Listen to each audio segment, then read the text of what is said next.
Assalamualaikum warahmatullahi wabarakatuh.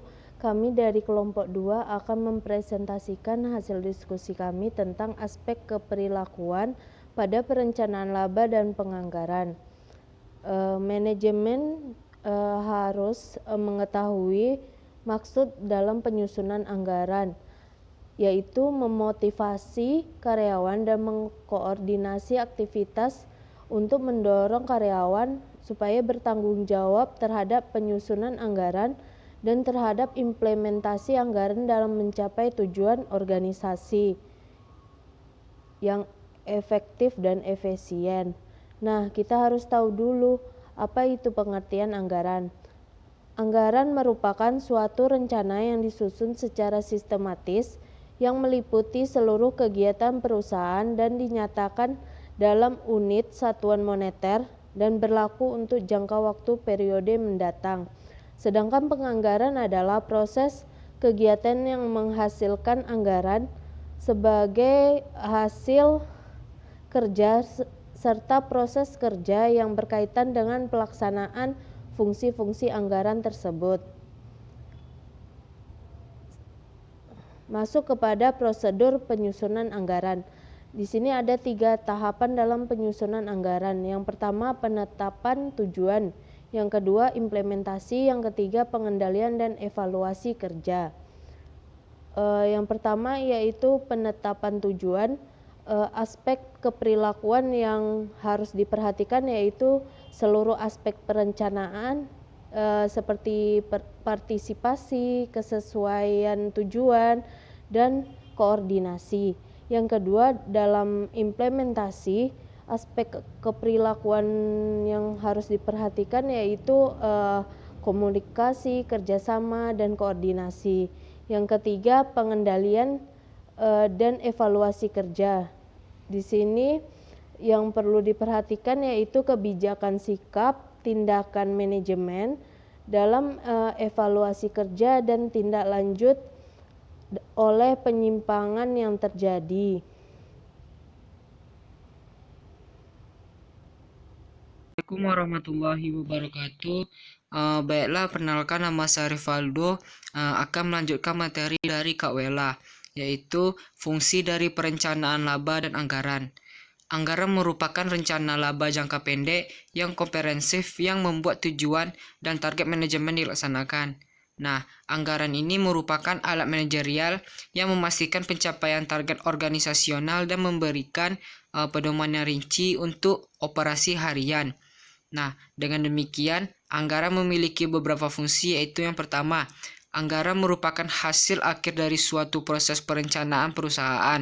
Sebagai hasil negosiasi antar anggota perusahaan, maka ia mengandung konsensus atau kesepakatan organisasi tentang operasionalisasi tujuan perusahaan di masa depan. Yang kedua yaitu anggaran merupakan cetak biru bagi pelaksana tindakan yang merefleksikan apa yang menjadi prioritas-prioritas manajemen dalam mengalokasikan sumber daya perusahaan. Anggaran juga memberikan indikasi-indikasi mengenai bagaimana unit-unit kecil organisasi diarahkan secara bersama-sama untuk mencapai tujuan perusahaan secara menyeluruh. Yang ketiga yaitu anggaran berfungsi sebagai alat komunikasi internal perusahaan yang menghubungkan satu departemen atau divisi dengan lainnya dan dengan manajemen puncak.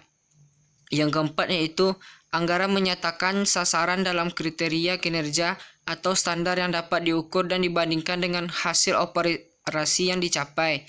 Yang kelima yaitu anggaran berfungsi sebagai alat kontrol yang dapat menunjukkan secara nyata kepada manajemen mengenai bagian-bagian yang menjadi kekuatan atau kelemahan perusahaan. Dan hal ini memungkinkan manajemen menentukan tindakan-tindakan perbaikan yang tepat. Yang keenam yaitu anggaran mencoba untuk mempengaruhi dan memotivasi baik manajer maupun karyawan untuk terus bertindak dengan cara yang konsisten, dengan operasi yang efektif dan efisien, serta selaras dengan tujuan organisasi. Nah, selanjutnya tentang konsekuensi disfungsional anggaran. Yang pertama itu rasa tidak percaya. Anggaran memang ditetapkan pada awal suatu periode, namun pada pelaksanaannya anggaran bisa berubah sepanjang dapat dipertanggungjawabkan. Akan tetapi anggaran tetap merupakan sumber tekanan yang dapat menimbulkan rasa tidak percaya dan mengarah kepada kinerja yang menurun. Yang kedua yaitu resistensi. Meskipun pada awalnya anggaran telah disepakati bersama dan digunakan secara luas, namun sangat memungkinkan ditolak oleh banyak anggota organisasi. Yang ketiga yaitu konflik internal. Konflik internal ini anggaran membutuhkan interaksi antara individu-individu pada berbagai tingkatan organisasi. Konflik internal dapat berkembang sebagai dampak dari interaksi tersebut. Konflik internal bisa saja terjadi sebagai hasil dari laporan kinerja yang tidak objektif atau diperbandingkan antara kinerja atau suatu departemen dengan departemen lainnya. Yang keempat yaitu efek samping lain yang tidak diinginkan. Anggaran dapat menghasilkan efek-efek samping lainnya yang tidak diinginkan. Salah satunya adalah muncul kelompok-kelompok informal kecil yang bertujuan menggagalkan pencapaian sasaran-sasaran anggaran. Kelompok-kelompok informasi ini pada awalnya dibentuk untuk memerangi konflik internal dan tekanan yang muncul akibat adanya anggaran. Mungkin itu saja yang dapat saya sampaikan.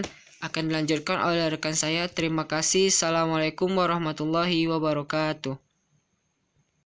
Baiklah, saya akan melanjutkan materi selanjutnya, yaitu tentang konsep keperilakuan yang relevan dalam proses penyusunan anggaran. Tahap penetapan tujuan. Dalam tahap ini, suatu organisasi dapat menentukan sasaran atau menetapkan tujuan organisasi yang ingin dicapai. Tujuan ini sangat dipengaruhi oleh tujuan manajemen atau anggota organisasinya sendiri.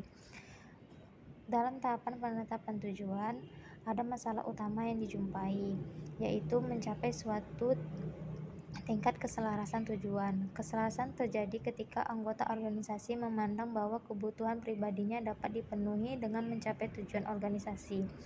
Jika keselarasan ini tidak ditetapkan, maka berbagai masalah muncul dalam suatu organisasi atau suatu perusahaan. Maka diadakannya partisipasi.